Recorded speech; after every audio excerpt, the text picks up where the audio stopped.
Want to know how to make a private account public on Threads app? Hello everyone, I'm Jasmine from Take My Life and today I'll walk you through the process of how to make a private account public on Threads app. It's pretty simple and quick, so let's get started with the video. Firstly, open Threads app on your screen.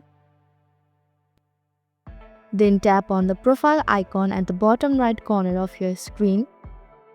Now tap on the hamburger icon at the top right corner of your screen. Here there are multiple options. Tap on the privacy option. At the top you can see private profile option. Now toggle the switch right beside it. A confirmation message will appear. Tap on the OK option. So this is how you can make a private account public on Threads app.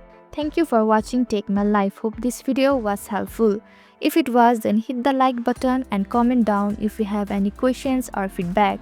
Also, if you are new to our channel, subscribe and hit the bell icon so that you don't miss our upcoming videos.